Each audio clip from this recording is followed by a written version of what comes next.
بسم اللہ الرحمن الرحیم۔ میرے محترم سامعین و ناظرین، آج میں آپ کی خدمت میں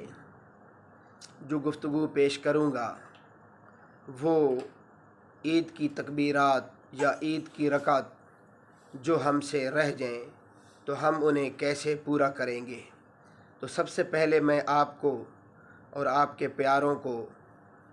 دلی عید مبارک کہتا ہوں اور ساتھ عرض کرتا ہوں کہ ان عید کی خوشیوں میں اپنی دعاؤں میں اور اپنی خوشیوں میں مظلوم و مجبور و مقہور و یتامہ، مساکین، غربا اور اپنے پڑوس میں رہنے والے ایسے لوگ جو ہمارے ساتھ عید کی خوشیوں میں شامل نہیں ہو سکتے تو انہیں دعاؤں میں بھی اور عید کی خوشیوں میں بھی ضرور شامل فرمائیں۔ تو اب مسئلہ کی طرف آتے ہیں۔ ایک ایسا بندہ جو بعد میں آیا، یا تو اس کی رکعت رہ گئی ہے یا امام صاحب قرات کر رہے تھے اور اس کی تکبیرات رہ گئی ہیں، تو اب اس کی جتنی تکبیرات رہ گئی ہیں، 2 رہی ہیں یا 3 رہی ہیں، تو وہ کیسے پورا کرے گا جبکہ امام صاحب قرات میں ہیں۔ اگر امام صاحب قرات میں ہے تو پھر وہ اس طرح پورا کرے گا کہ وہ نیت باندھ کر سب سے پہلے اس کی جتنی تکبیرات رہی ہیں، 1 رہی ہے یا 2 رہی ہیں یا 3، تو وہ جلد از جلد کہہ لے گا۔ دوسری صورت یہ ہے کہ امام صاحب رکوع کے اندر ہیں، تو اب اسے یقین ہے کہ میں پہلے تکبیرات کہہ لوں گا اور پھر مجھے رکوع بھی مل جائے گا، تو اب اس صورت میں بھی اس کی جتنی تکبیرات رہ گئی ہیں، 1 رہی ہے، 2 یا 3، تو جلدی جلدی نیت باندھ کر وہ کہہ لے۔ اور تیسری صورت یہ ہے کہ امام صاحب رکوع کے اندر چلے گئے تھے، اب بھی اگر اسے یقین ہے کہ میں کیا کہتا ہوں کہ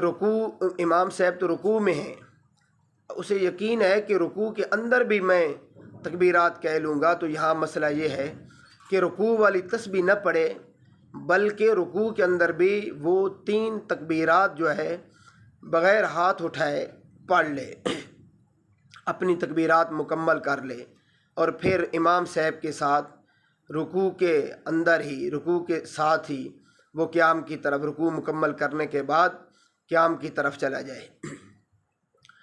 تو اس طرح وہ پہلی رکعت مکمل کر لے۔ لیکن اگر اس کا رکوع بھی رہ گیا ہے تو ظاہر بات ہے اس کی 1 رکعت نکل گئی ہے، تو اب 1 رکعت وہ کیسے مکمل کرے گا؟ تو اس کا تو آسان سا طریقہ ہے کہ جیسے وہ پہلی رکعت امام صاحب کے ساتھ اس نے مکمل کرنی تھی، یعنی ثنا کے بعد امام صاحب نے 3 تکبیرات کہنی تھیں اور اس نے بھی 3 تکبیرات کہنی تھی،